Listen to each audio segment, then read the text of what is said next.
a lovely day!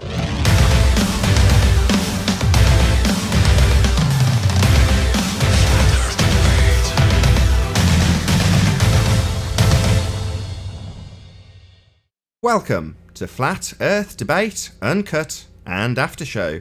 I'm your host Nathan Oakley, and if you're new to this channel, or you've not done so already, how dare you, then be sure to subscribe and hit the bell notification icon to keep up to date with the Flat Earth Debate. If you'd like to join the community debate, then go to nathanoakley.com and check out the Flat Earth Debate forum. If you'd like to support the channel, then there is a super chat that runs alongside each of these shows while they premiere. There's also a PayPal, Patreon and crypto link in the info box below the video.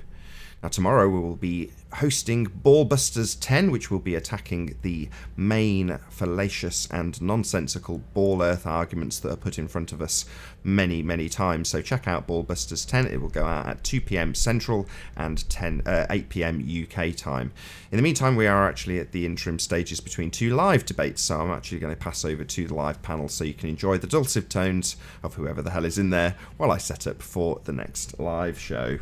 We go to these other terms, we lose the average person. But then the globetards come in with these terms and try to do some kind of mental gymnastics, and the arguments don't even hold up when addressed.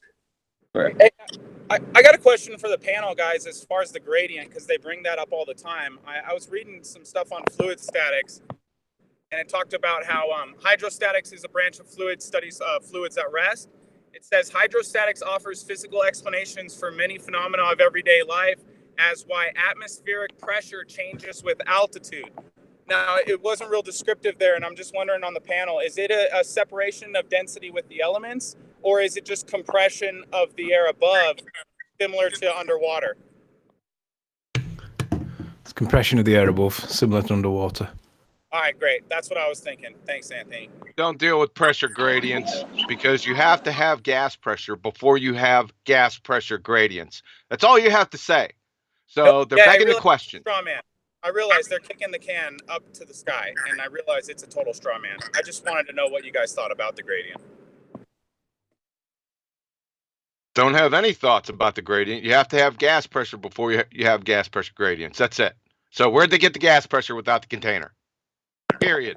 Yeah, and also the next line on that fluid statics definition is the surface of water is always level and horizontal, whatever the shape of its container. And that's when you got to go open the dictionary and teach globeheads what level means.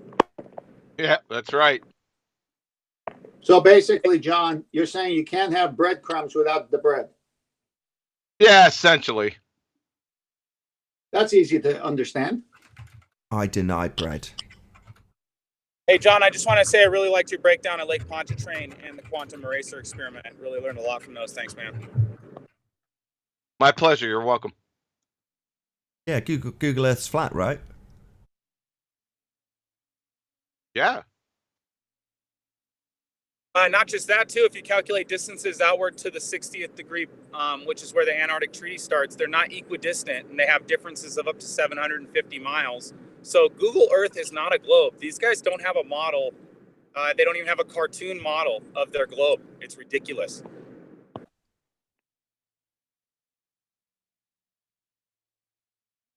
Yeah, that's one of my favourite arguments. I remember John telling me about his conversation with Cathexis in that regard, when Cathexis was still on the scene, and he had sort of, sorry to talk about it in third person, quantum eraser, he'd told Cathexis that, you know, challenge them to present a model and see what they actually come up with. And then John pointed at me towards the conversation, I believe it was with Gem Panda, where very casually, in a very Cathexis way, he went, "Oh, can I see your model? Let's have a little look at it." You know, far less aggressive than me, which made it all the more comical. But yeah, and then it very quickly transpires they haven't got one. Yeah.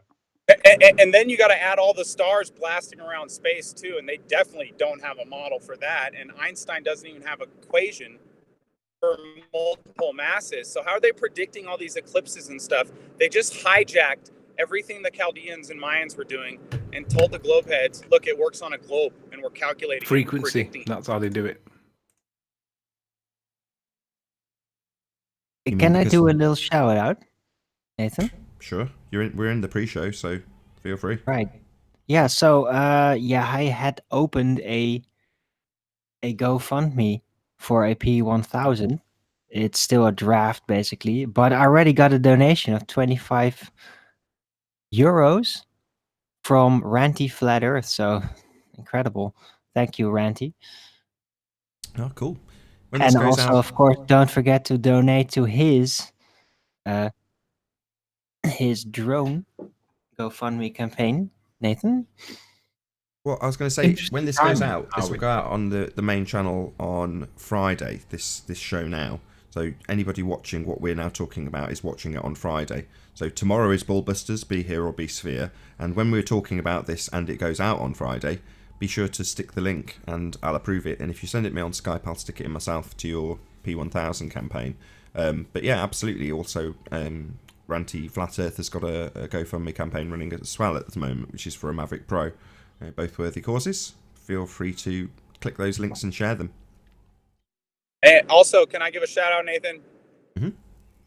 If you're a regular on this channel, make sure you support Nathan Oakley and cancel your cable subscription and give it to him instead, because support what you like or it goes away. And I think you do a real good job here. So true. So Owen true. Benjamin fan, right?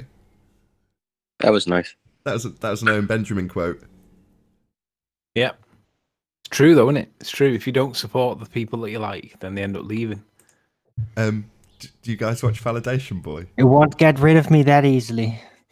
So Validation Boy was obviously a fan of Owen Benjamin, and he's gone into his chat, and then presumably either Owen himself or one of the moderators has banned Validation Boy, which is not surprising if you know Validation Boy. You know, he's quite outspoken, right? So he's got banned, and then his last two videos have been hit pieces on Owen Benjamin. Oh my god. Dude, when Owen was first learning about Earth rotation and he was asking his audience for proofs of Earth rotation and they didn't have any, I was dying on the floor laughing because he was just losing it. He's melting on stage. I don't know if you guys saw that, but that was hilarious. Yeah, it's hard to explain that you'd have to have a reasonable globe head on your shoulders to be able to affirm the consequent in an effective way. Not necessarily during a debate, but just as an example.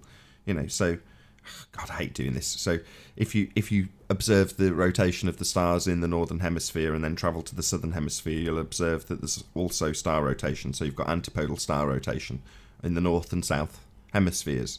Well, you can only have that on a ball. That was a fairly concise argument to prove rotation of the Earth, right? Well, that concise argument is very quickly undone when you point out the fallacy that's being used, affirming the consequent. If P, then Q, Q, therefore P. You know, if the Earth is a sphere, denoted by the use of the word hemisphere, then we will observe antipodal star rotation. Well, that's basically two fallacies in one, begging the question, assuming you're on a sphere, using the word hemisphere, which essentially makes you go from the point where you're looking up at the stars to travelling to a different location, and that direction is towards the horizon. You've got to assume that you're travelling antipodal in the first instance to get to the southern hemisphere. And when you've made that assumption, and then you again where you're looking up at the stars, seeing something else happen, you then affirm the consequent by saying, because you've seen the stars rotating above in a different location, which is all it is, the hemisphere bit is the begging the question bit. But once you've affirmed the consequent, you can then declare that you have observed proves that you have what you have assumed, which in this instance is a sphere Earth. So, but just to formulate the fallacy, and if you've heard it, you can probably formulate it. In other words, if you're hanging around in Globehead discords, you can probably put that argument together in a reasonably coherent way. But it's undone really quickly by us, right? Nathan, one point on that is I think instead of calling it southern or northern hemisphere, is just call them southern and northern latitudes. Because then you're not like begging the question saying Earth's a sphere either. Latitudes? Why? Well, because I think it's better than saying it's a sphere. No worries. What's a latitude? Well, yeah, I understand it's a man-made concept, but so's a hemisphere. Yeah, well, their argument, I heard this, it was like the second day in Flat Earth. I couldn't believe it. I had to do a double take on it, that the stars were spinning clockwise versus counterclockwise. I was sitting there, wait, it was with cathexis. I said, wait a second, man. Something's going on here. This isn't making any sense. All the stars, the sun and the moon, save for Polaris, travel in what direction? East to west. Is it counterclockwise? No matter where you are on the Earth, they're traveling east to west. So it's just a little parlor trick, not a little retard game that is train wrecked. So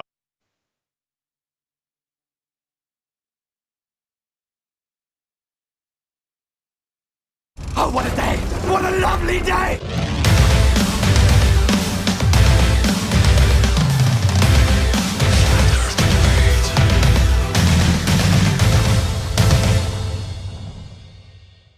Welcome to Flat Earth Debate Live.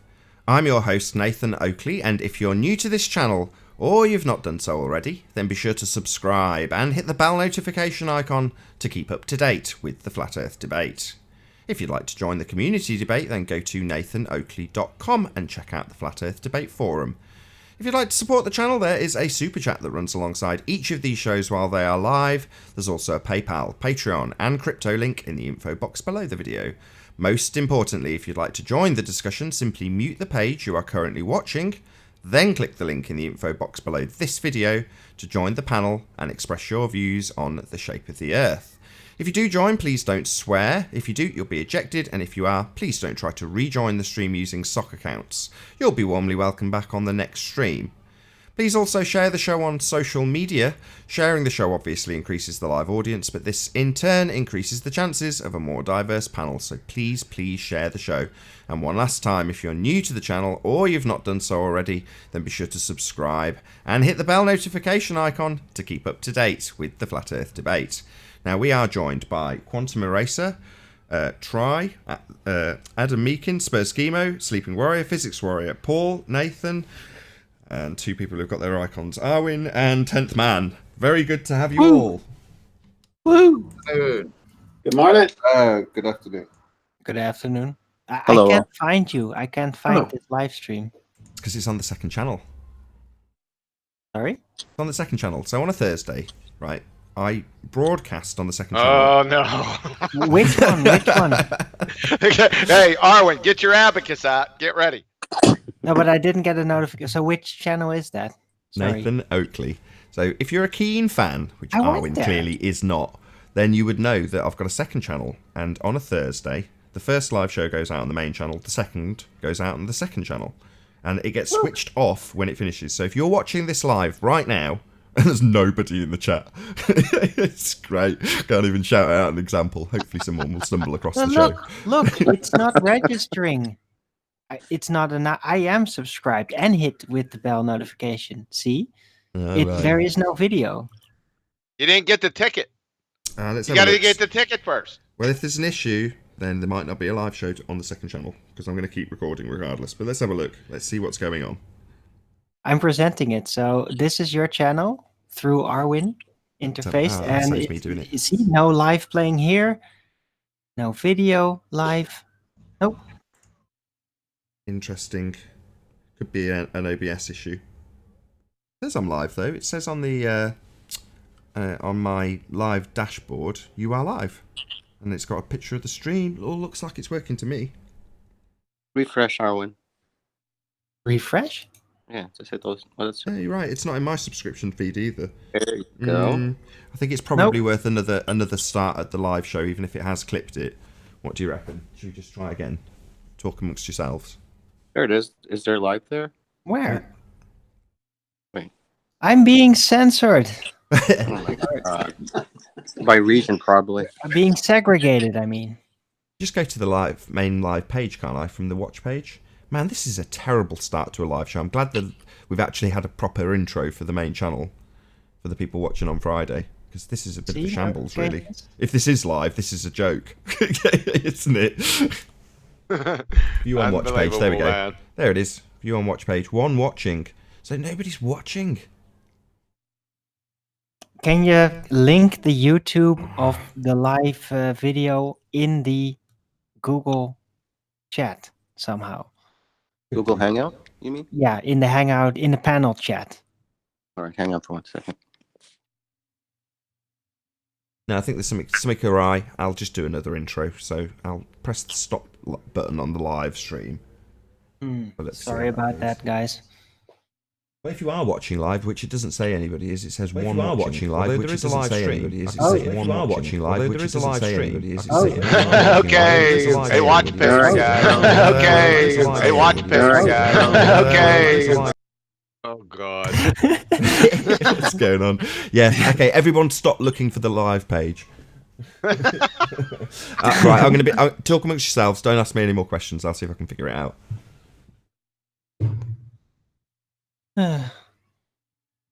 Good point. Hey, John, What? when, just out of curiosity, when did the flat earth come on your radar first? When? Like what year?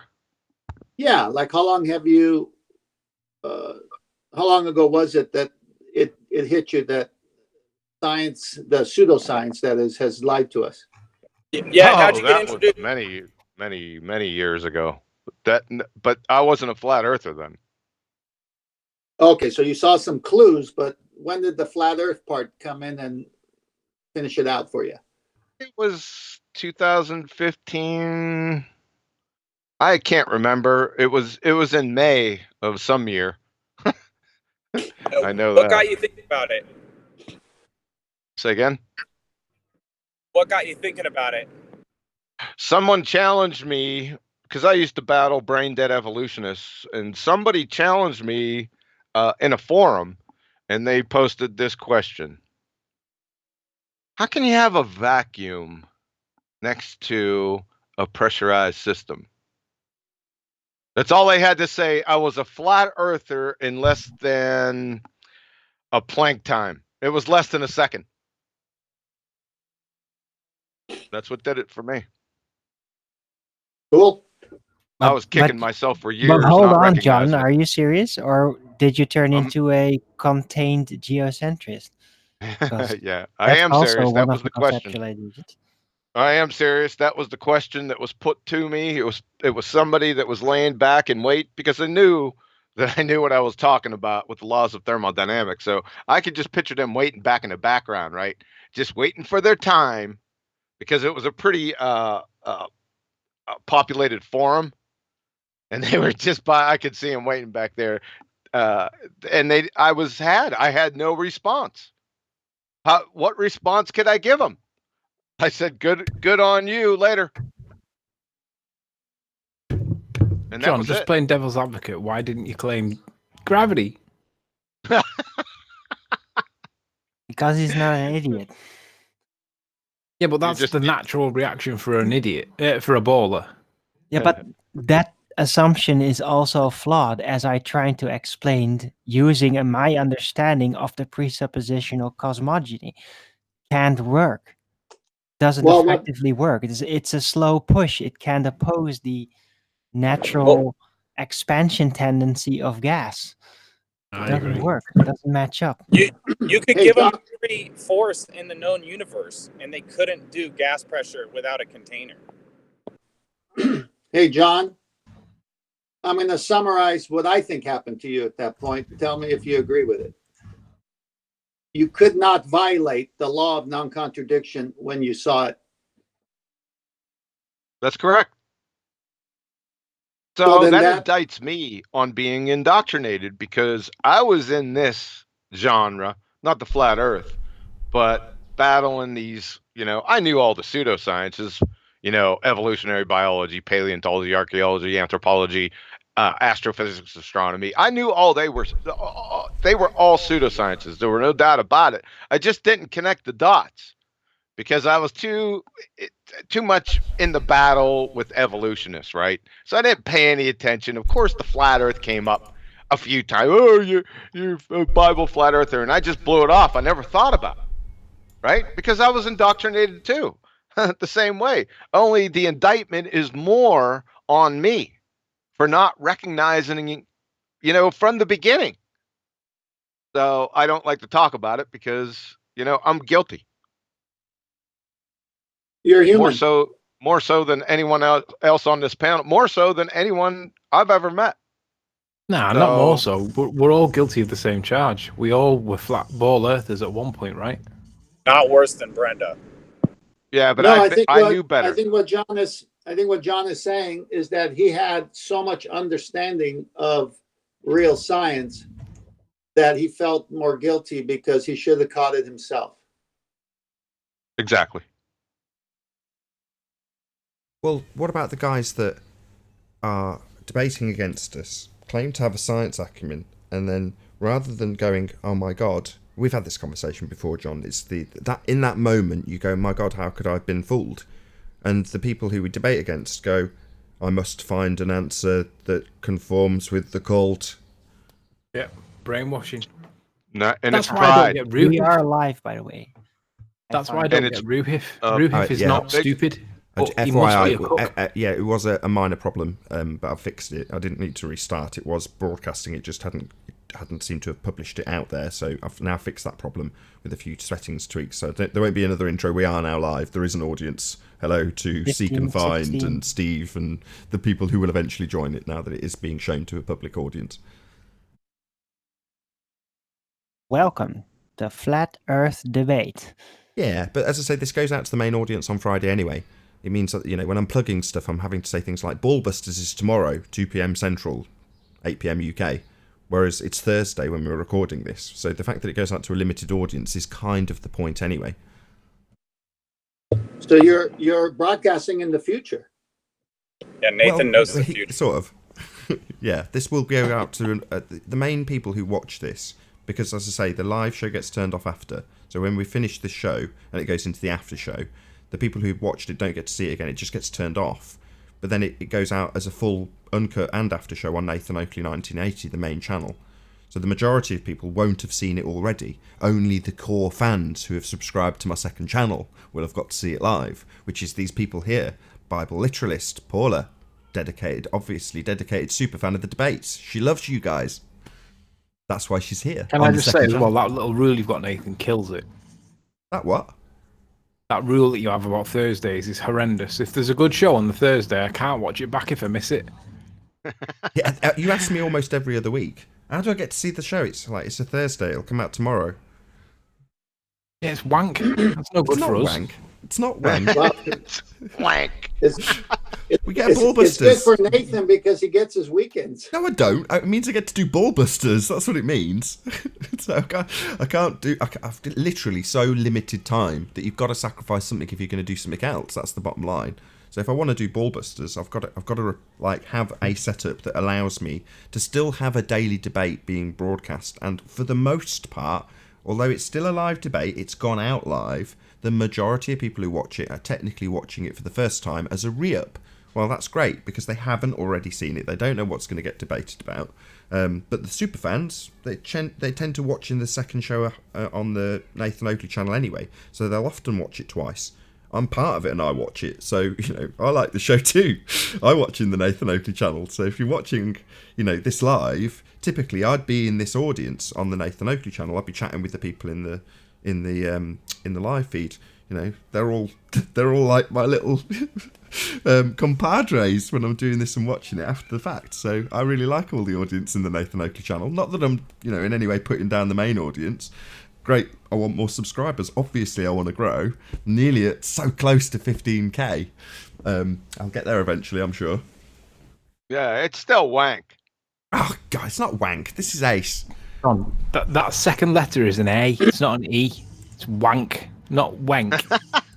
Hey, can we circle the wagons back to what we were on? I thought it was really keen because Definitely. Thank God you're here. Thank you, 10th man. Yes, please. John gave his background as to how flat Earth affected him when he first saw it, and that he already knew there were pseudosciences in the so-called scientific community. And then when he saw it, one statement did it. You can't have gas pressure against a vacuum. When I saw it, I had a similar response. It wasn't that I needed to defend anything. It was new information that opened up new horizons of thought. So I didn't fight it. I just investigated it more. And if the rest of us in our panel go through it, maybe it's all similar for everyone here. I don't know until we hear everyone's testimony in a short version. But the Globers, if you contrast that with the Globers, and I have many friends who are Globers, they'll argue with me. And I say to them, look, how come I reacted this way and you're reacting this way? It's an interesting psychological point if you think is. I'll be honest, it took me about 5-6 months before I would accept that there was a problem. I knew that there were arguments, but how much weight you put to it is unique to you. And some people put, I mean, for anybody that, for me personally, when John says that I knew it immediately, when I hear someone say that, I think, how could you know it immediately when it took me at least 5-6 months of researching everything before I realized that it was actually the way that they're saying it's not a ball. It's based on IQ. Yeah, hold on. I knew immediately. I recognised it immediately. As soon as I heard Math Powerland say those two words, I was like, oh shit, the Earth's flat. And it's because I'd already experienced it and seen it. I mean, I attribute it to being a rep and travelling all over the world. You know, I'd seen the flat plane so many times and had those questions going through my head. I wish I could get higher. I wish I could see the curve because look how flat it is. I just didn't put two and two together until I heard Math Powerland say it. And then I went and woke my wife up in an instant. I was like, yeah, it's flat. Which two words? Flat Earth? Yeah, basically. And in that instant, No, I went and in the middle of the night, you know, watching a bit of YouTube, Math Powerland comes on. I hear him say that, and I went and woke my wife up in an instant, shook her in bed, and said, I pointed at the window, I went, it's flat, the Earth's flat. Hey, Nathan, when I first heard it and saw it the way you're expressing it, it took me to my memories of 9th grade biology class when I told the teacher, but I don't feel it spinning. And that argument never got answered back then because, you know, I'm a kid. And when I saw it, I said, oh my gosh, I've known it all the time. Memory I got to admit, kind of like John, I dismissed it because I think a lot of it depends on who you hear it from, guys. Because if you just hear it from some random person on the internet, that's why they think we're all just crazy flat earthers. But B.O.B. said it was flat, and I thought, what kind of weed are these rappers smoking these days? And then the person who actually told me to investigate it, and I did, was a guy I was researching applied neuroscience with and biochemistry and steroidogenic and epigenetics, and the guy is brilliant. And I said, how long you been looking into this? And he said 7 months, and I about dropped the phone because we talked every day, and he didn't tell me the Earth was flat for 7 months because he was looking into it. And so I think if people had someone that was credible tell them, they'd be more open and wouldn't have that pre-programmed Pavlovian response.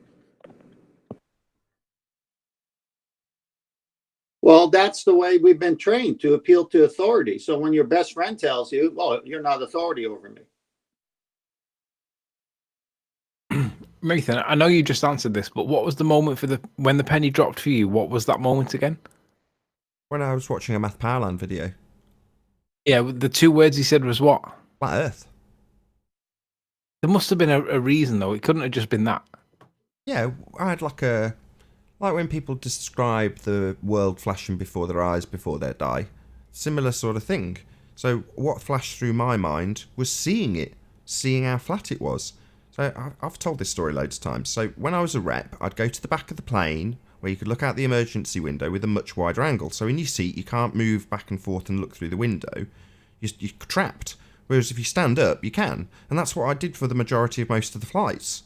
Looked out the window. Now everyone else has got their headphones and they're looking at the crappy screen on the back of the chair in front, getting drinks, getting drunk.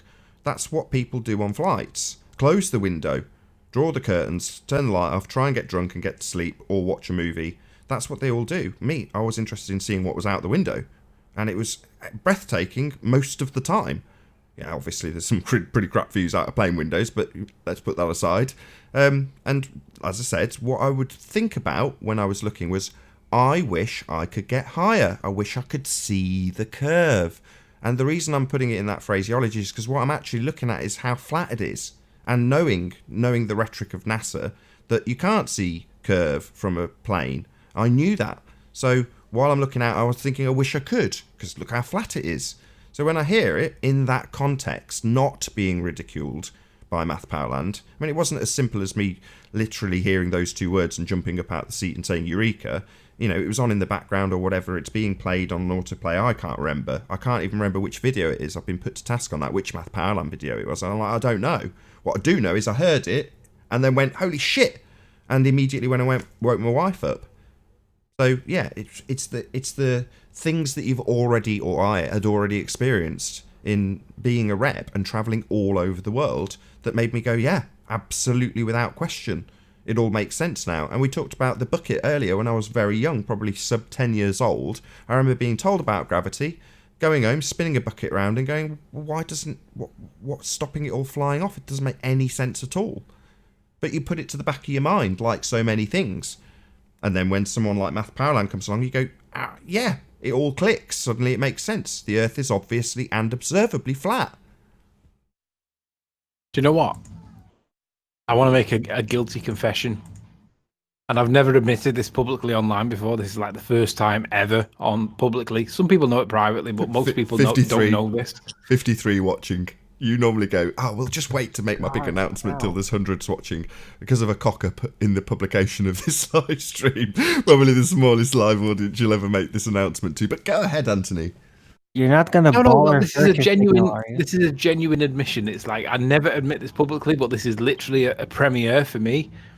I mean, I think I came to this in 2016, late 16, or it might have been 15. I can't remember exactly, but I've been here a while. I think it was late 16, early 17. And of all the people that have wanted to comment on one of my videos just once, Mark Sargent's never commented on any of my videos. But I see him on everybody else's, and it's like, what the fuck, man? I've not made it yet. Come on, Mark Sargent, give me a comment. I'll speak to Dearth, and he'll get that sorted out for you. No, it's not going to work now. I've spoiled it by telling everybody that there's yes, a secret yes, fantasy you have, Riley. I've spoiled it. So, Mark Sargent, if you're listening, just let yourself know that you've failed in your obligation as a flat earther with me.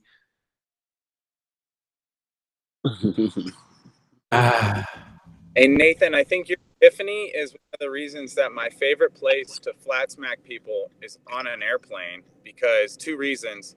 You don't get a more captive audience than people who are stuck in a metal fuselage. 30, they can't escape. They can't run away from you. And the second thing, look out the window.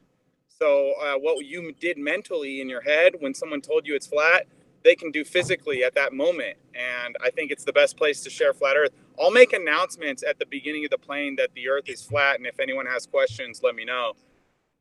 Just to make it awkward, because why not, you know? Wow, I did not know that about you, Nathan. That's awesome. So obviously the cringe factor's high, but you can tolerate it, and you're like, yeah, I don't care. Somebody will come up and ask a question. Well, I've handed the Edward Hendry book, Chapter 5, Airplanes Fly Level, to a flight stewardess, and she comes back 10 minutes later and goes, can I keep this for a few minutes? And I'm like, yeah, why? What are you going to do? And she goes, I want to show all the other flight attendants. And every single person on the plane read Chapter 5 of Edward Hendry's book, and they were all like, wow, I never thought about that. That's really cool. That's ace. I love that. I've never really had the balls to do it. I've got to be honest. You know, the activism part is definitely not something I've participated in very much. And I've done it 10,000 times to their face, bro. They have nothing. There's nothing funnier than watching them trying to mumble out their religion face to face. It's totally different than the debate live, which I love, but it's more fun in person. That's why I also record it too, because I think the reactions are so funny. Other people need to see them. Like I had a Texas A&M student, a physics major, tell me, oh, we proved the Earth's a globe. And I was like, okay, well, tell me what you did. We took 3 equidistant buildings, and then we got on Google Earth. And I was like, are you freaking kidding me? You're paying $50,000 a year at Texas A&M to go on Google Earth and do science? Are you joking? What did they claim to do on Google Earth? Because in our experience, Google Earth showing it flat. The elevations don't change. Nathan, do you know what?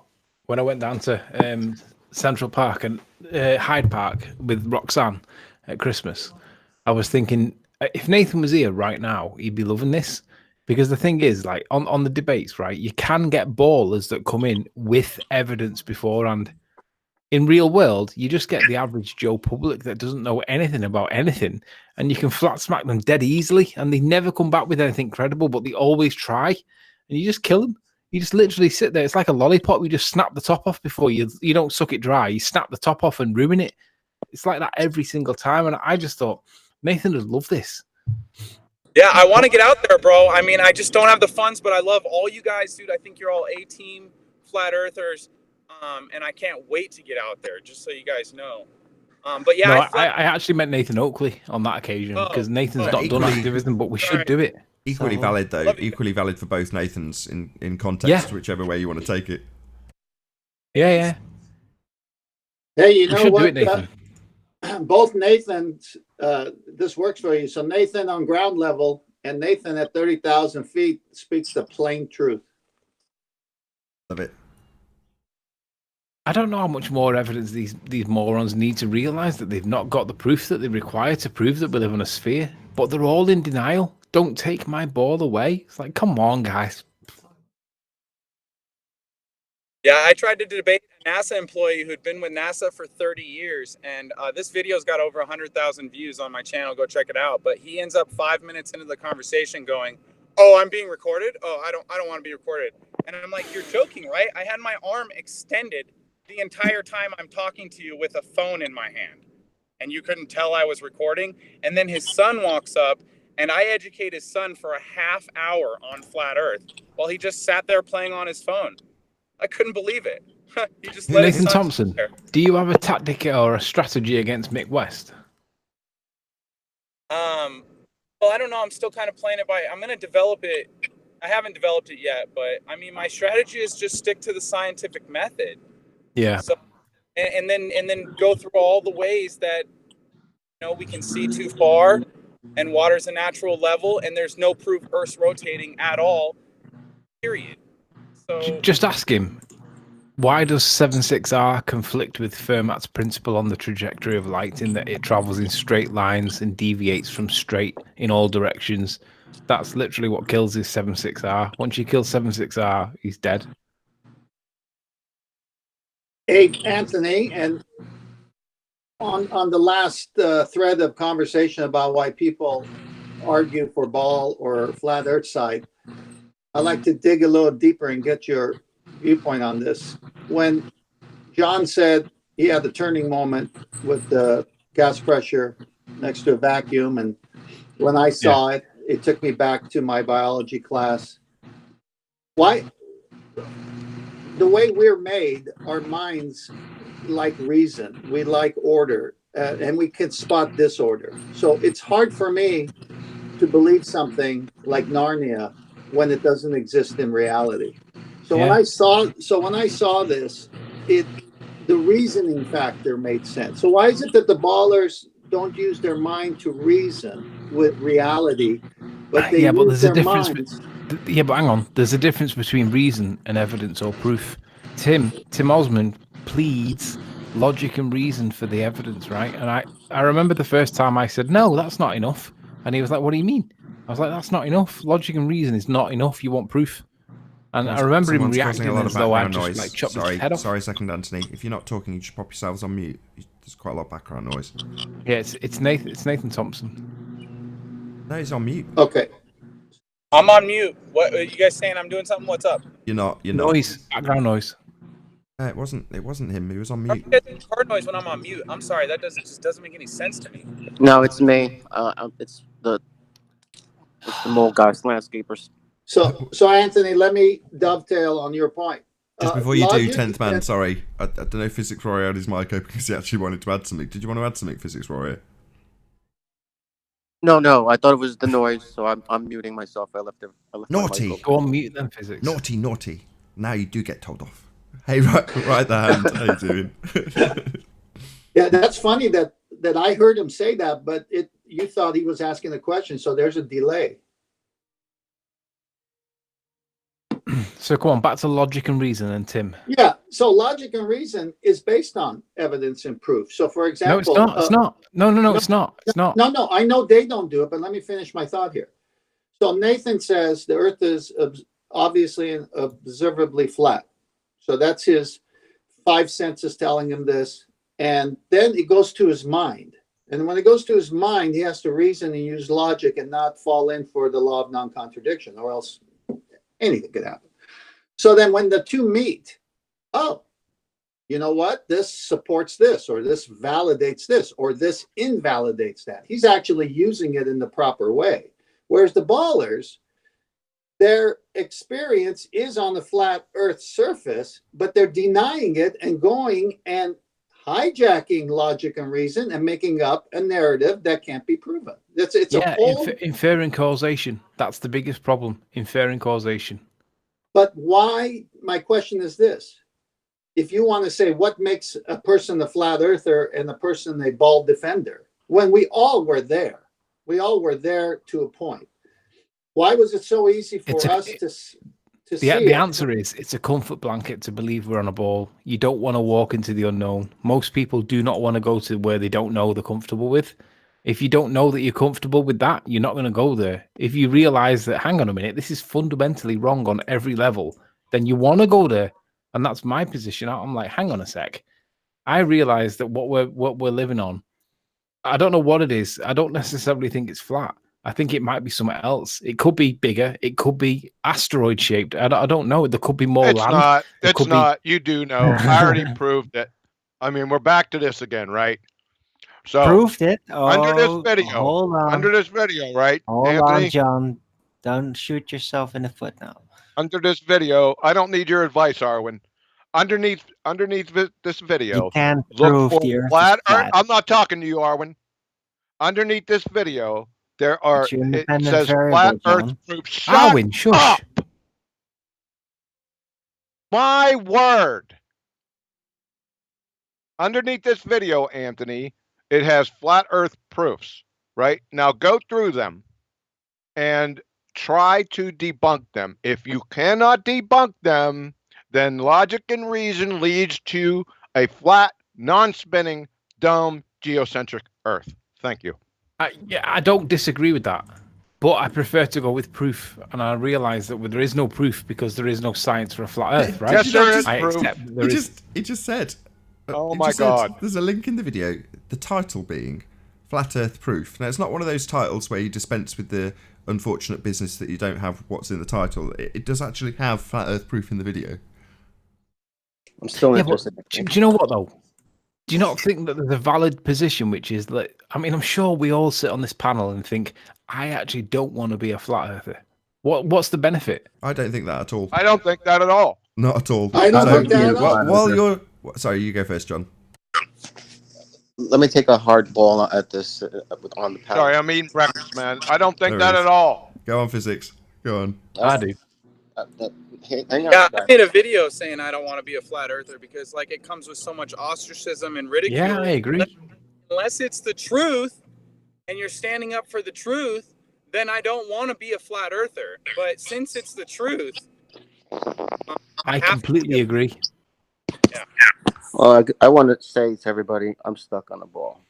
And as far as what the ball has told me and what I have in my pocket is I have a ball. And what I could address to the panel, it's a ball dicker. And I'm struggling with this ball. And it's on my back and I carry it. I wake up and it's there. I throw it out the house. When I wake up the next day, it's still stuck into my ankle. So I'm struggling with the baller. See, for me personally, I get a lot of hate from the ballers. I really want to be a baller. I do. It's a lot easier. I don't enjoy being a flat earther. And the biggest problem with flat earth is flat earth. Well, go ahead and be a baller. I What? don't know What's this makes the any problem? Go sense ahead to and me. be a baller and then come on. You got a problem with the world, Riley? Yeah, Describing flat flat earthers are Earth. the worst than ballers for me. You view flat Earth What? as a social thanks. thing, as Thanks a for social that. entity, right? The fact that the ground we dwell atop is flat has nothing to do with people or animals or any of that stuff. It's almost completely irrelevant. Now, in so discovering, what are you actually finding out? Because you've always been on a flat plane. Whether you realised it or not is irrelevant. What's the bit that's depressing, if you like, is that you suddenly figure out that your belief in a sphere was there through brainwashing. And as you look around you, you realise or appreciate that everyone around you is brainwashed. Well, that might be depressing if you focus on that. well, just run out of the asylum and go, wow, look how wonderful the world is. So for me, it's the total opposite of how you guys feel about it. I don't think, oh no, I might be attacked by ballers, or oh no, the people around me are brainwashed. I go, wow, there's so many questions that are left unanswered. And then you're left with a childlike wonder that's absolutely exhilarating. I think it's fantastic. I got to agree with Nathan here. I feel like ever since I came to Flat Earth, like two huge things. First, I stopped working a 9 to 5 because I just figured out it was so like the 9 to 5 is connected to NASA, to the government, to enslavement. Like it all just clicked, and I was like, I have to get out of this, right? So you get out, and then on the second part is when you have the truth. Like, I feel like I walk around with a cloak of invulnerability. Like, they can call me a stupid flat earther. They can make fun of me all they want. And I just go, okay, you think you're on a rock floating in nothing. Yeah. Your opinion means nothing to me. You are clearly lost. So I don't care. So, yeah, I love it. I think it's like the greatest thing because it's so tangibly on our side that they have nothing. They think mass floats. They think water sticks to a ball. They think a vacuum can surround air pressure. And then you just point out scientifically how air pressure can't do that, how water can't do this, how mass can't float, and they're left with nothing. Yeah, but don't you think? Is there anyone that disagrees with me that it's on the flat Earth side? The biggest problem within flat Earth is flat Earth itself. I mean, the ballers, we can kill ballers daily, right? That's why Nathan's show's here. I agree with Del when he says there is no debate, right? So why does Nathan's show exist? Well, the answer is because there's so many people that want to know about what's going on that are new to it. That's why it's here. It's not that there's a debate. It's that there's new audiences every single day. However, flat earthers are the worst people. Not all of them, but most of them are so divisive that they can't accept that there is something called diversity. We don't have to agree with each other. Baloney. Totally We're disagree. after truth I here. totally disagree. There are We're some after truth divisive people, okay, that just happen to be on flat Earth. But hold on, John. Go ahead, Arwin. I totally disagree. I think that yes, I think there are some very persistent, divisive people out there that just do this strategically. Yeah. They're the ones I'm on about. Yeah, but that's just a few in relation to just the vast majority of just normal, decent people and enthusiastic, decent activists and everything. Yeah, but those few within flat Earth cause more damage than any rumpus or any. Yeah, but that's in any society. That's in regular society as well. And the dark ones always stand out more and ruin it for the rest. That's what makes them what they are. But I don't think the damage. I don't think they're the majority at all. I don't think the damage they can do will ever contrast the truth, the flat Earth truth, what it has done. Like you can get some bad flat earthers. Okay, you're not changing that the Earth is flat, and like that's not gonna. There's nothing that can affect that. Hey, after John says what he wants to say, I'd like to chime in. John?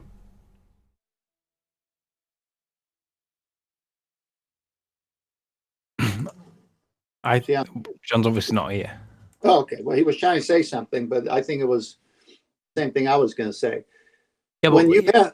Let me say this. I interrupted him. Hold on. Go ahead, 10th man. When you have a truth, and I'm not going to specify what category, but just truth, you're solid. And then you meet up with everyone, you love and some strangers along the way, and they want to challenge it. You're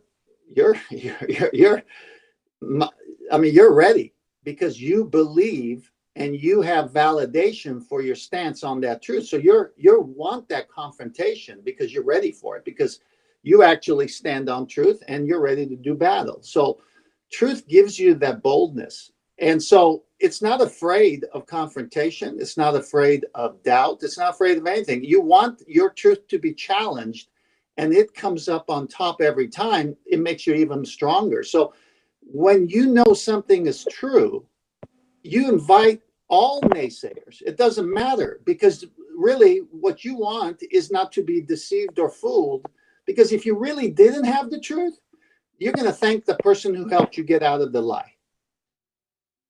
But yeah, but on the other hand, look how many good people in flat Earth get stamped on by bad people in flat Earth. Right. Okay, but what you're Okay, I want to put discussing. my 2 penny worth in now. you're I'm sorry dis- to interrupt. Right. You're just talking about people. People this and you and how you feel and how they feel and what they respond to. And look at the picture on screen, right? That's just the nature of reality. A flat world. Yeah, it's got a mountain in it. Nevertheless, we live on a flat plane. Well, has that got anything to do with our social interactions? No. The only reason it's even relevant is because we've got a lie that's come from people. So the lie is the only bit that's relevant. The nature of the actual reality has sod all to do with it. Flat Earth's not causing people to argue. You know, that's nonsense. The reification of a globe model, that's what's the problem. Now, for me, I can step away from that. It's only when you have that issue of the reification of a globe model and people who have that fundy zealot outlook that you end up with any issues. Generally speaking, most people just go about their lives and don't actually pay that much interest in the reification that is the globe model. Yeah, at a deep level they understand it. They've been brainwashed with it since birth. But ultimately speaking, they still walk around a flat plane. It's not causing any problems for them. And if they find out they've been lied to by people about the heliocentric reification model, then they may actually end up with an issue with you, the messenger, like we had an issue with Nathan when he came along and told us that apparently Globebusters have got an experiment. So back to what I was saying, Anthony. Thank you, Nathan. That's a good clarification as well. Is once you have something and you see loved ones and others around you are deceived, like from where you came from before you had that truth, you're compelled to go share it with them. And then in sharing with them, you're going to have collateral damage and you're going to be able to get some people to actually look into it. This is just life. It's no different.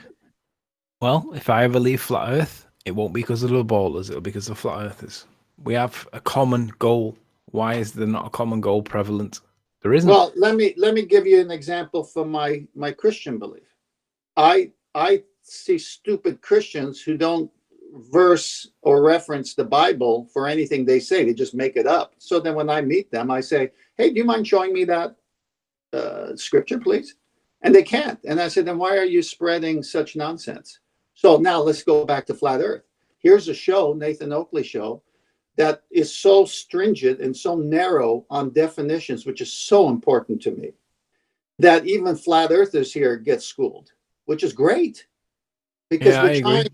So that's the beauty of it. So it doesn't change the truth of the flat earth. It just means that other flat earthers haven't come along in their education of realizing what the law of non-contradiction is, what gas pressure without a container is. Once this makes sense, their formulas will change and their language will change. It takes time.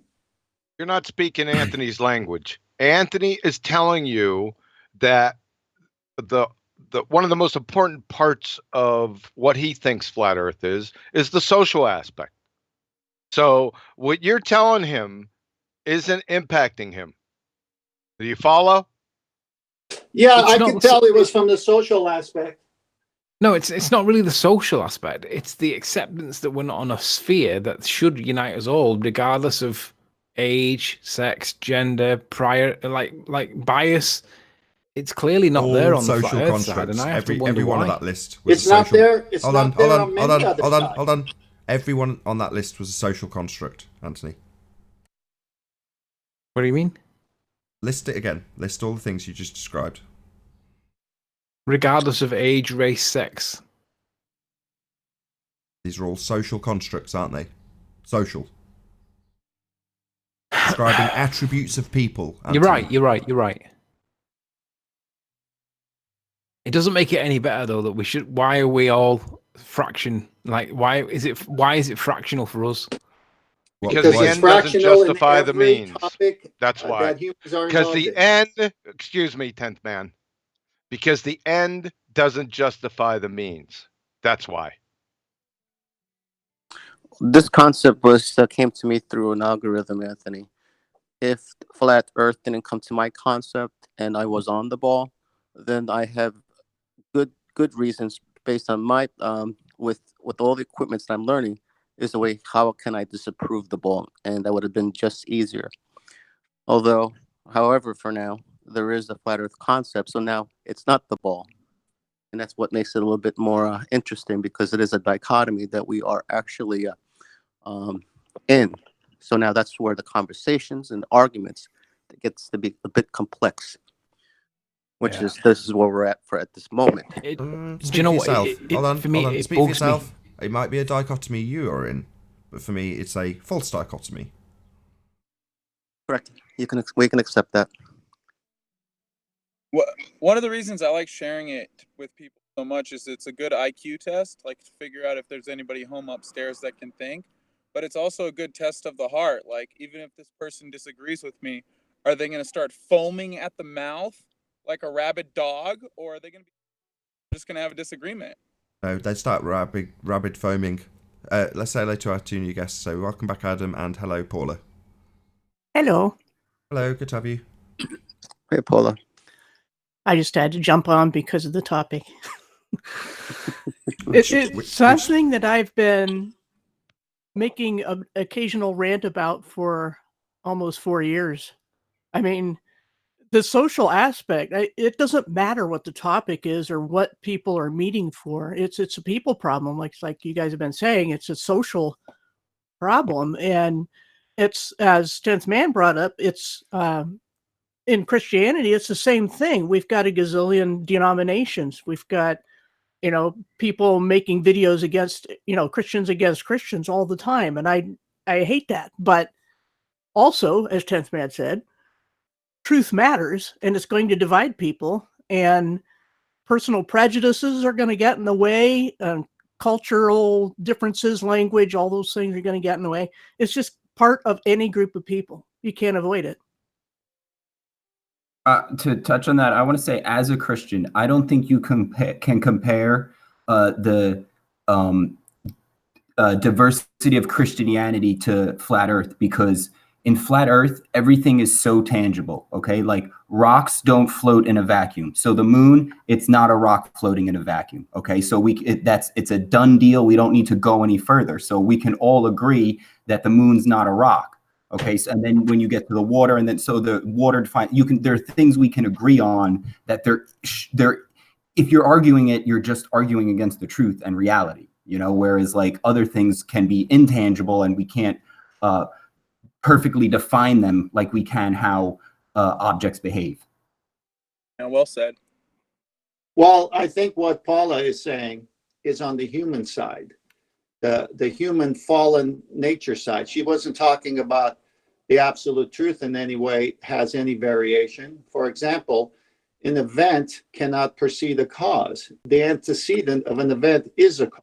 And when you look at what you were just saying about life itself, the order in the universe, so to speak, the cosmos, which means order, it's not chaos. And since every life form, every cell has information, we could already, through the law of logic and the chief law of non-contradiction, say, okay, the cause must have all this information for the event to be what it is. So the cause is conscious. Now, everyone knows that, but they still deny it.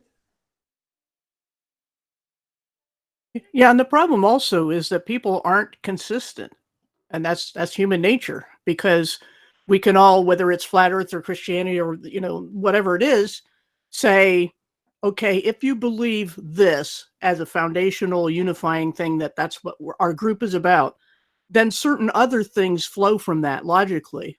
But people go through life believing contradictory things. That's just how they are. So you have to have some understanding, it, if not always tolerance, but understanding that people are not always going to draw rational conclusions from the thing that you all agree is true. So you're going to have differences anyway, even if it's certain things are very logical. It doesn't matter when you're talking about social constructs, because people aren't consistent with that. They're not necessarily following through on their core beliefs. Yeah, I always say the only barrier from the truth is the preconceived notion that you already have it. Right. Well, this is why I like to study philosophers of old because they were always thumping one another. Oh, you think you had it right? I'm going to prove you wrong. So, the sophists were coming in through Gorgias, Pythagoras, and Thrasymachus, and it just woke up Socrates to say, no, there is reality. So Socrates got woke up by those other philosophers with their philosophy, and he was going to prove them wrong. Well, then you have Plato and Aristotle, and they're all saying there is reality. Of course, they define it differently than the biblical version. But when I studied them, I could see the search started back then. I mean, these people are arguing the same points we're arguing today. So I get a lot of information from them. But they all have to base it on reality. Like the idea of a unicorn is not illogical, except for the fact that it doesn't exist in reality. Then it becomes illogical because it must be based on reality. And this is why Flat Earth is winning, because it's based in reality. And I Well, think let's the get ultimate Anthony's take. standard. Anthony was just the gonna one that say- was talking about this. Let's get his take on this whole thing. There, Anthony. Sorry, I missed my name. What was the question? So we've been we've been That is so like you. What was the question? I missed the question. It's about the subject that you controversially started this discussion with, about the social aspects. Anthony, if you had a flat Earth Don't girl, worry about would it. that give you It's- proof that you're on a flat Earth? To be honest, it confuses me how the politics works within Flat Earth more than it confuses me how the ballers cannot accept the reality in which we clearly live in. I don't get the politics in Flat Earth. It's crazy. So a bunch of Well, individuals. That's a social aspect, right? It is a social aspect. You're right. Okay, It's I'm not social dogging anarchy, you out, Anthony. I'm just wanted to bring this to the fore. So, I mean, you had Adam come back in, Bad Christian came back in, or came in to talk about this issue, and we were talking about it. And what were you playing? What was the? I took the words out my What's mouth.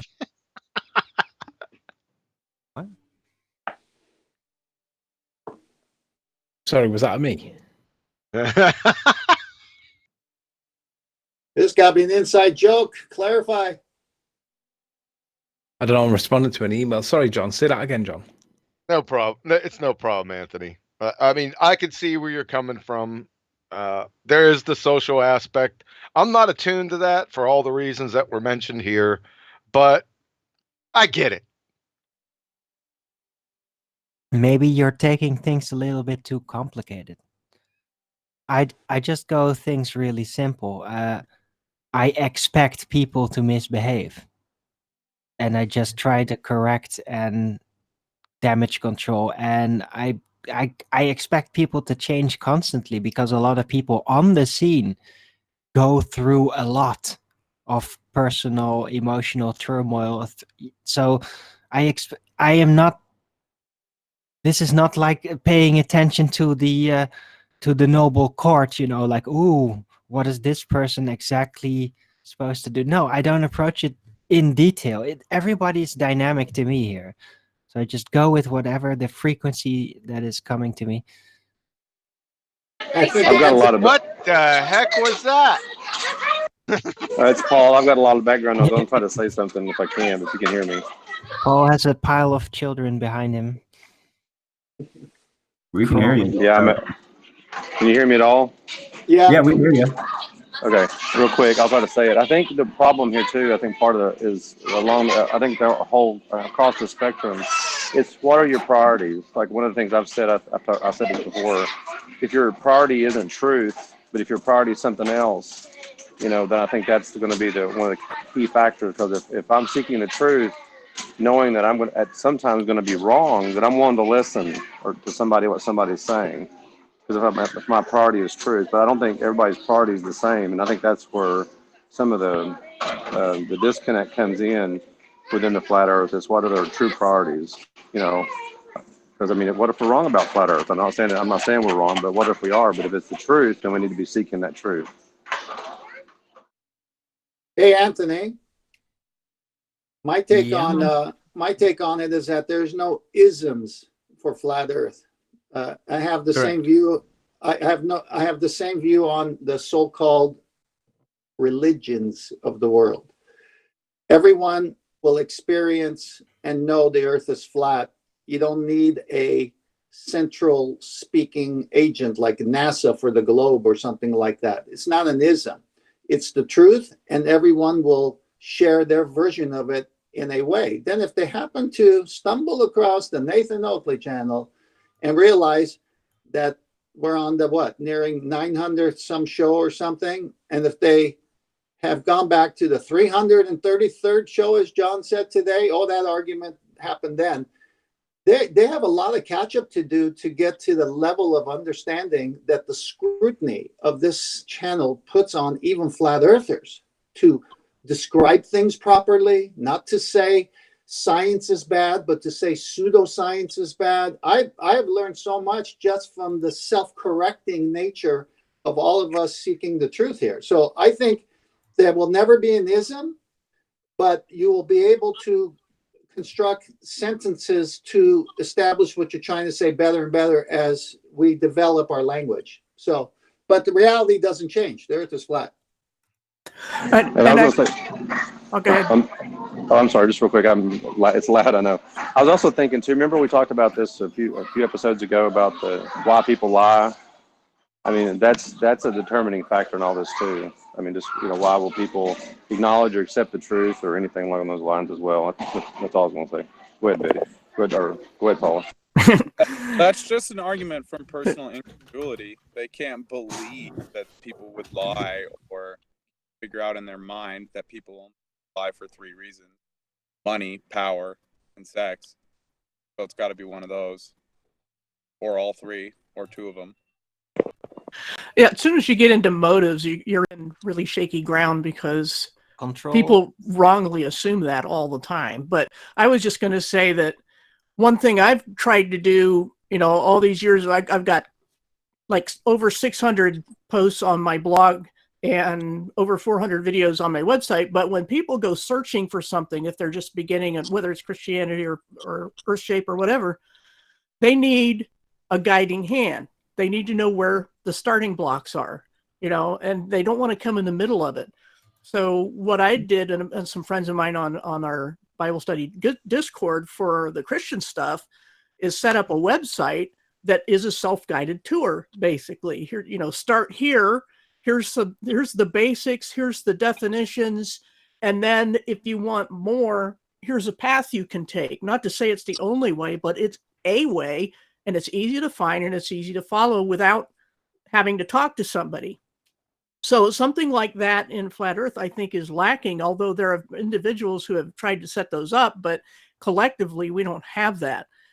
Taboo Conspiracy was kind of my go-to link when I wanted, when I ran into somebody to say, here's a good place to start. They have a whole list of things. It's all in order. It's cataloged. And then the site went down, and I've been trying to talk to him to say, look, cost shouldn't be a factor because it's a factor for him right now. And there's been several of us saying, look, we can host your site. We can, write your software if we have to. And, for whatever reason, he's busy and can't deal with that right now. But Flat Earth should have something that isn't Flat Earth Society that people, that comes up first in the search engine that is a self-guided tour, basically, because there's information scattered all over the place. So that would just be a suggestion. Yeah, we're talking about that offline, that subject about consolidating some stuff. More to come on that in the future.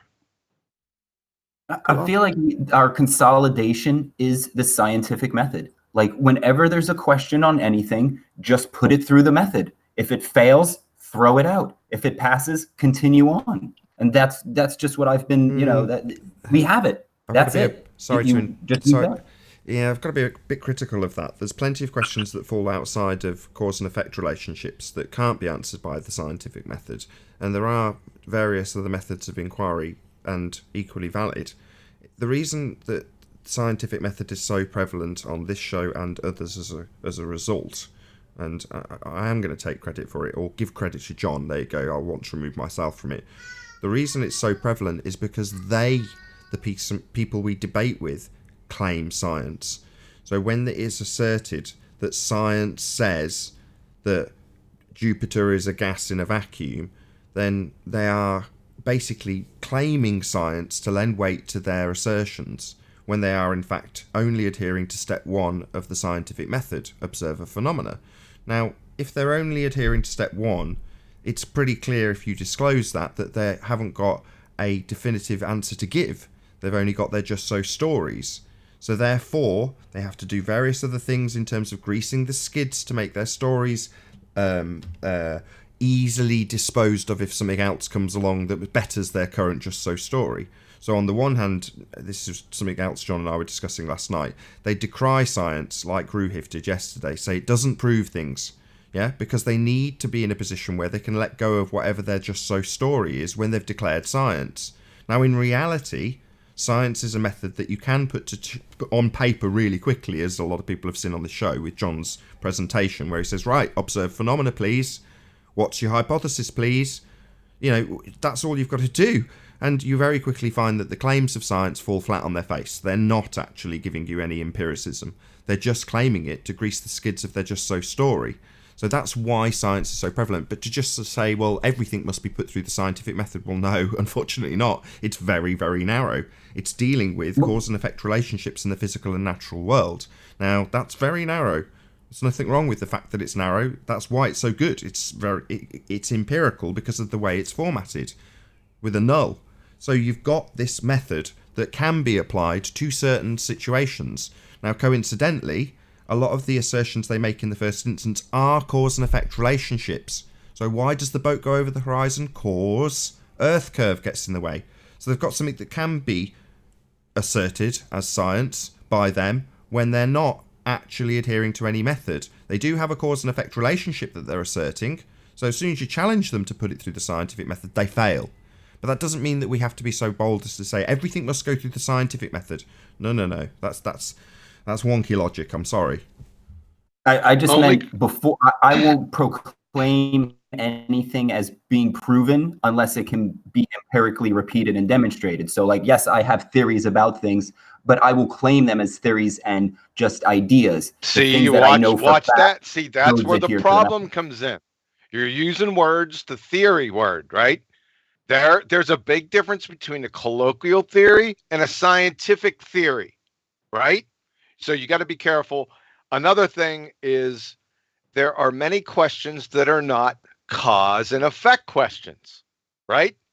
A lot of things are just what's and is's. Well, what's and is's can't enter the scientific method, right? So not everything is a cause and effect question. The only reason why we stress it, like Nathan was saying, is from the beginning.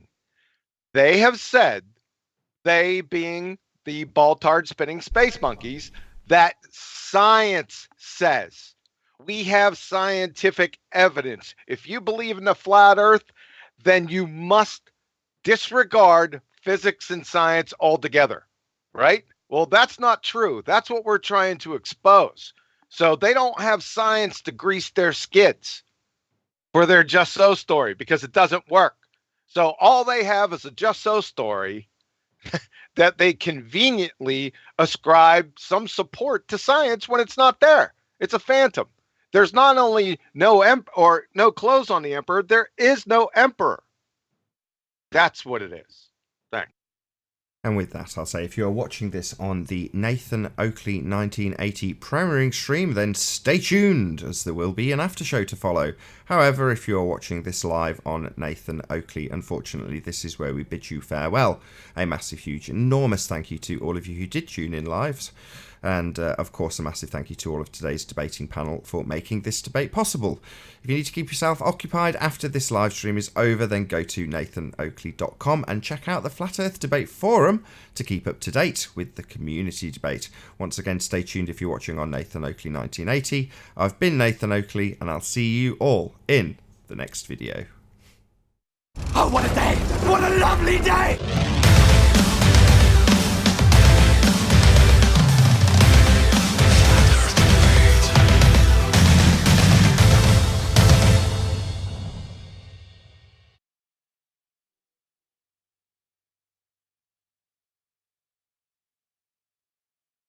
Dun-dun-dun, dun-dun-dun. Dun-dun-dun. Then what do we got? What do you mean? So, John, were you saying? Hold on a second, 10th man. Did Nathan get that? The other Nathan. This Nathan? Yes. What am I getting? Like I said with the term theory, be careful when you use that term, right? Validated by the scientific method. Science. I can't hear you.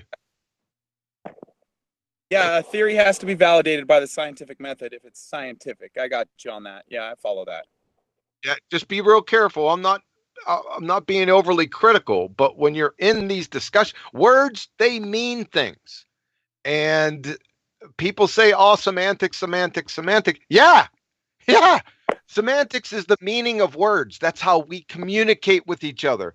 That's what keeps everyone on the same sheet of music. It keeps me when I'm talking about apples. It keeps you from thinking about oranges when I'm talking about apples. So that it's really important when discussing these things with other people that you're on the same sheet of music, right? It keeps everyone honest also. So you don't make up definitions.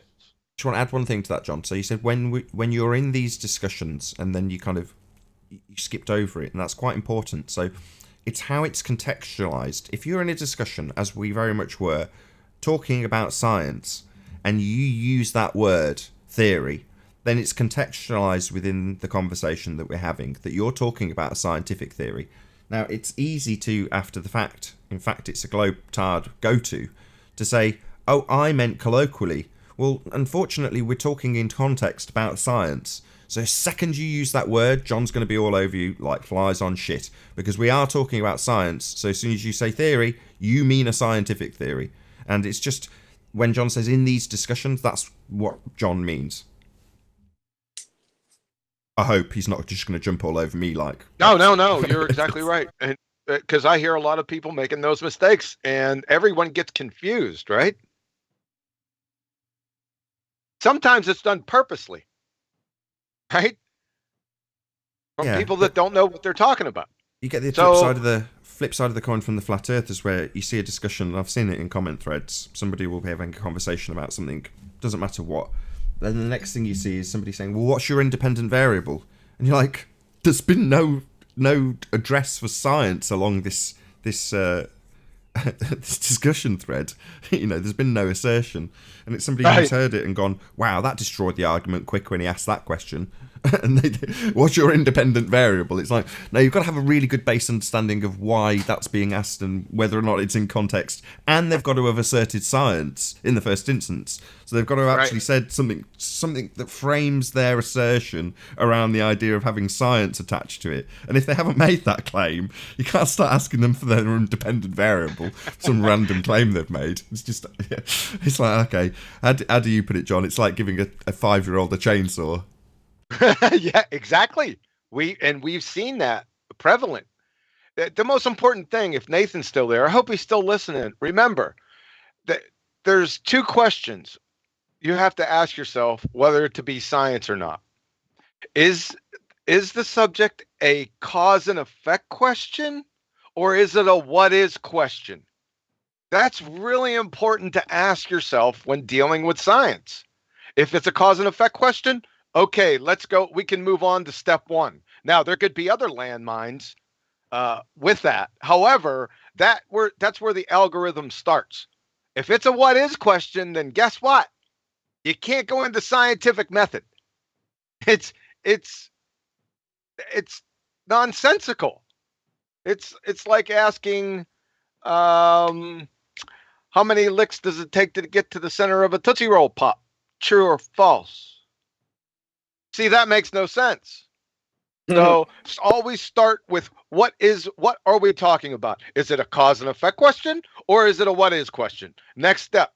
It's a what is question. You're outside the scientific method by default. Thanks. Yeah, just make a little flow chart there in my mind. I'm going to plan on coming on the show every day until the debate, if I can make it on. So, Nathan, if you could try and make room for me, bro. I want to get as much information for the debate. I think I'm ready today, but I'd like to learn as much as I can in the meantime, you know? Go to Nathan's debate with Mick West on this channel. I don't know what number that was. Yeah, I've seen that. He crushed them. I've seen that before. I would listen to that over and over again if I were you. Yeah, I got you. Who are you debating? Who am I debating? Yeah, who you gonna be debating? Mick West. Oh Mega. yeah, oh man, dude, Nathan just put him in a box and shipped it to another country. That was beautiful. He's in the group I run, the official Flat Earth and Globe discussion, and he just has the stupidest arguments, like, talks about gravity is proven because you can take a hike up a mountain and weigh something. It's different. He thinks That's because of air pressure will be different, so you'll get a different weight on the scale. Yeah, there's less pressure. Yeah, but wait a second. We already talked about this, right? What, invisible three-toed gnomes? Is that what he's talking about? Yeah, that's what he's talking about. Don't even let him get that far. Gravity, which gravity? That's where I start at it. First define it, then which gravity, and then have them scientifically validate it. They can't. Yeah, if it goes with Newton gravity, Newton never had a hypothesis, and so he's not going to have one either. And if he goes with the bendy space-time, it's all math of never observed nonsense. So really, he can't go down either fork in the road. Right. Exactly. Put the screws to him. Scientific method. Right. And then they all try to dance around doing all these rope-a-dope. Oh, there's more methods. There's many scientific methods. Yeah. Right. Listen, there's 3 core steps. Observe a phenomena, hypothesis, and experiment. Just ask them, what are the 3 constituent parts of a scientific experiment? That's all you got to do, because they're going to have to say independent, dependent, and control variables. You're done. You can't have science without experiment. Experiment is the king. Follow? You'll never go wrong if you go down that road. Yeah, I was going to talk about that, the 3 independent parts of basically go over the scientific method, then what is pseudoscience, and then I also want him to clarify that the Coriolis effect is a second rotating reference frame above the Earth's surface. So one of the things I noticed they do all that Fight the Flat Earth does, and I'm sure Mick West will do it, when they refer to quote unquote gravity or even orbital mechanics, is that their predictions and then what they see matches the predictions. But if you drop a rock and timed it and measured it, you will get that their formula that they gather from the mass of the Earth. You will get the acceleration rate of an object if you drop it and time it and measure how far it went. You don't need anything else. So what they do is they backwards engineer their entire model. So they'll observe lights in the sky. They observe the entire cycle, okay? Then they attribute a different value to everything, then watch the cycle again and say, look, it did what it did the first time, only this time we applied some numbers to it. Therefore, what we believe those numbers are make it true.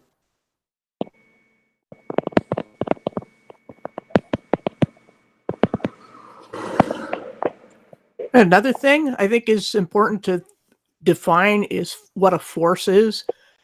From anything I've been able to look up, it's an interaction. That's all. Interaction between 2 objects or substances, which is what complicates the argument over density and buoyancy, is because it's just an interaction. And if you change the conditions, that is a force, because a force is an interaction. So you've changed the interaction, then you've changed the force. So that's why I got into this argument. I know you don't like to talk to no one's flower, or Nora, that because I argue with her privately over this all the time. It's like, look, if you add salt to the water, you have changed the conditions and changed the interaction. Therefore, you have the cause, because you applied a force by changing the properties of the liquid, and that's the scientific definition of a force, is an interaction. So that is the cause. But then, people want to argue over, well, no, a cause has to be something pushing something, or the way people normally think of it. And again, back to that context issue, it depends on whether you're trying to be scientific or not. And I would just say, well, I put salt in, I did something, I took an action, therefore that's the cause. So any way you look at it, but the point is that people don't want to define what a force is when they're arguing based upon a presumed definition, and people don't always have the same thing in mind, and so they talk past each other. So if you start talking about gravity and F equals ma, you have to talk about what a force is, and that their definition, the classical definition of gravity, is an acceleration, which itself is not a force. They claim it is. Some people claim it is. I mean, the Einsteinian definition is it's not a force at all, which, but the thing is, if they use the Newtonian, then they have to say, well, how does gravity push? What is the thing that initiates Gravity? it? Yeah. You mean I know, invisible I'm using their three-toed definition. Invisible three-toed gnomes. Right. Which gravity? That's right. what. See, But that's what I'm force is talking another. about. We're entertaining this. That's the biggest part of the problem. Now, I understand we're indoctrinated with it. I got it. Right? But we got to get past these words mean things. Right? And as soon as you say gravity, that has a definite meaning. It could mean a bunch of different things to different people, but in our context, it infers or invokes a cause. Either one. You got Newton. Sorry, I shouldn't have said Newtonian. John Mitchell Cavendish gravity, right? That invokes a cause, mass attracting mass. Einsteinian gravity is space-time bending. Those are causes that are invoked. So immediately when you say those terms, it invokes a cause that's not validated. So they're invisible three-tone gnomes. Sorry for the interruption. Right. No, I understand that. But the thing is, when they use the F equals ma formula, I will call them out on their terms and remind them that not only is force just an interaction, but their acceleration due to gravity, which is a number pulled out of the air, basically, is something they have to explain as to how a number, a constant, can be a force. So I just, from the angle of tying them in knots with their own science and their own formulas, what they call science. Yeah, I don't focus on the A. I focused on the M. Yeah, that's fun too. Yeah, you need to give that a bit more. Yeah, what about the M? They have to define it. What's M? I don't know. I'm asking them. They're the one claiming it, so I'm asking them. We all know, and every mathematician will tell you that each variable in an equation must be rigorously defined. Everyone knows this. So define M. Is it still what it always used to be? I don't know. Things change all the time, but it used to be that it was supposedly the amount of material of some object in a confined space. That there's so much of something in an area. Okay, you've got your Google search ready to hand, right, Paula? I can get it. Right, look up the definition of a mole. They don't give me little animals. Chemistry, that's what we're looking for. Corresponds to the mass of a substance that contains some number of particles of the substance. Sound familiar? The standard. Go ahead. Sorry. I thought that was it. Sound familiar? Yeah. Yeah. Well, there's another one out there. Anybody else got another guess for the definition or what they would imagine that the definition of mass is?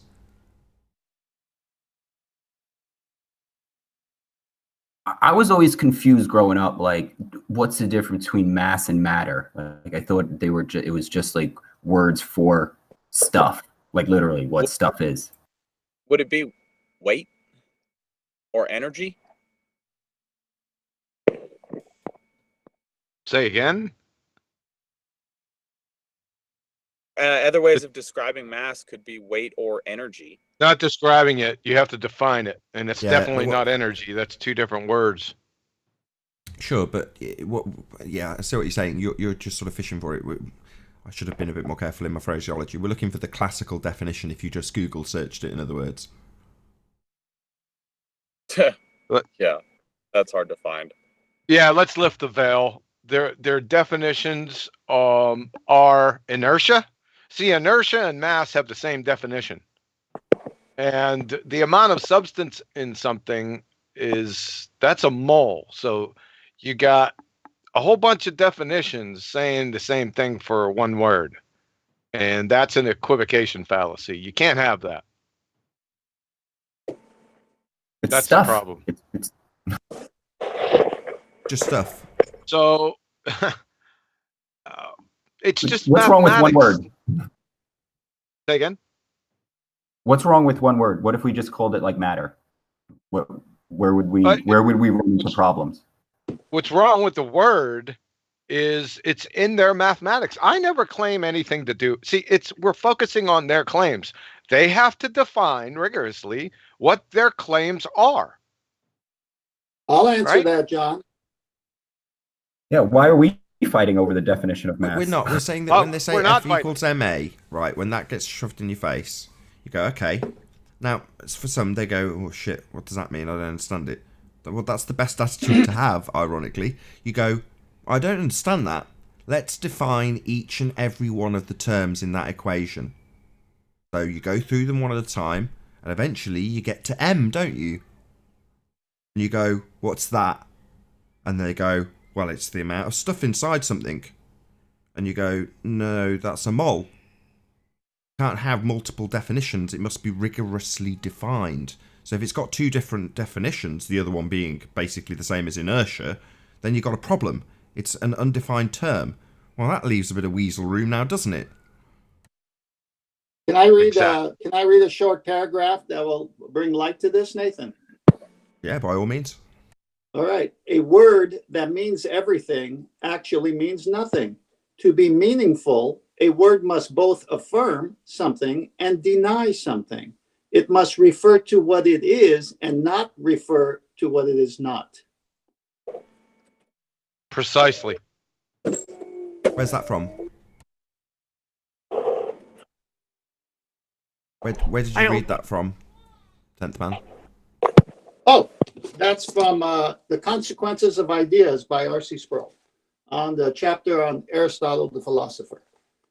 Awesome. Thanks. Say that again? Now, get this right. Now, listen to this, folks. I've said this a number of times. How do I want to go about this? Let me just say it. All the laws of physics are always quantum mechanical laws. Okay? You have that statement, right? That's from the chair of physics at Yale. So all the laws of physics are always quantum mechanical laws.